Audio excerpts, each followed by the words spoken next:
So living a good life involves the careful acquisition of virtues. You are constantly thinking about the kind of person that you're becoming.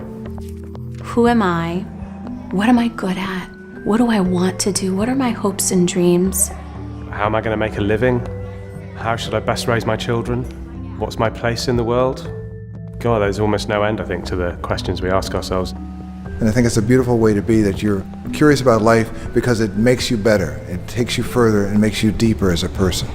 All of us are on a journey of trying to lead as full and good a human life as we can.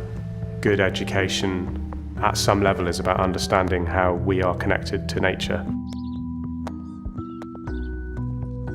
I can't see how you could have an education that isn't based on the principles of living a good life. A good life is a life of meaning, and meaning is happiness. There are skills that we can teach our students that will ultimately lead to feeling that purpose, that meaning in life. How can you solve that problem? I'm here at Miami Country Day School this week to play the World Peace Game. It's a geopolitical simulation practice I invented in 1978. You're giving up all that wealth to have peace, is that correct? Yes. Well, this World Peace Game actually is very historic because the students are dealing with a new crisis I've instituted. We have not yet dealt with global warming. There's a moment when there's what we call a click, when some student or some group of students suddenly understand the equation of the entire practice and they move towards actually saving the planet. And you can feel the excitement in the room at this point. May we ask where that idea came from, Prime Minister? And we want to solve problems, not create more. Yeah. You really have to, I think, go 20 years from now to find out what's really being learned. You're at the most dangerous point in the game right now. You are designing the future. You're doing great, but can you actually make it to the finish line? Side to side. This is the yoga slide. It's not a specific magic formula. There aren't certain ingredients you can put together and say, mix this all together and you shall be happy. This is something they can use, something they can learn. And so they're getting all of those skills that we need them to get, but within a very meaningful life lesson, a skill that's going to help them to create that meaningful life. There's a very strong connection between exercise and our ability to learn. We did a triathlon. I feel like I accomplished something really big. I'm really proud of myself. Because if my friends could do it, of course I could do it. Keep running. If you could keep going, then why would you stop?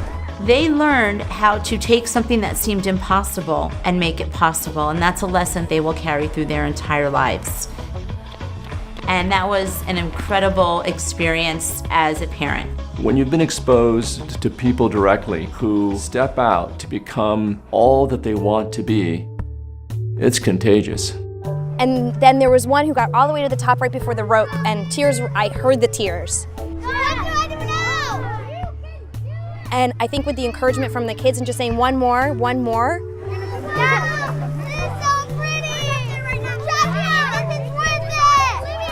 And that's the type of things we want to hear all the time. I feel different because I just conquered my fear.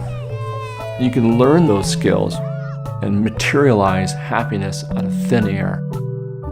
So when we say education should only be about exam scores or university entrance, we're selling education as a process short and forgetting that it's about that bigger process of learning to lead a full human life. All kids need to have a good life is tranquility, oneness, peace. And I think that when people are in cities, there's always an agent of transference that stands between you and whatever it is that you're experiencing. Much like right now, as I'm staring into this camera.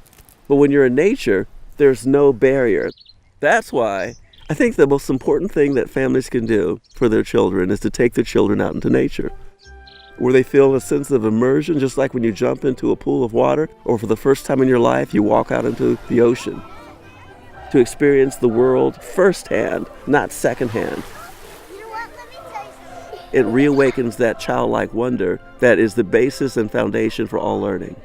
Is it hard to take a picture of each national park because some are like high cliffs? When they are high cliffs, actually, it helps you to take the picture. When you get out in nature instead of sitting on the chair, it's great for your spirit because it connects you with something which is deeper than yourself, which is larger than yourself.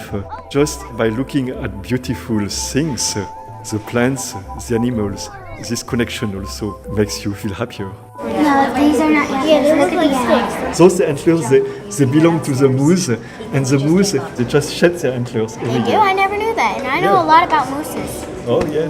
That's really cool.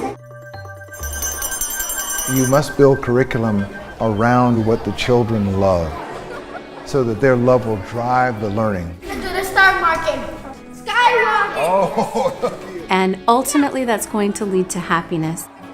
some visionaries have worked long and hard at Miami Country Day to make this oasis of learning for students. Climate change. Saul, thank you. And so it is a life of well-rounded purpose and meaning. It's a life of reflection. It includes stillness, positive relationships, doing what you are good at.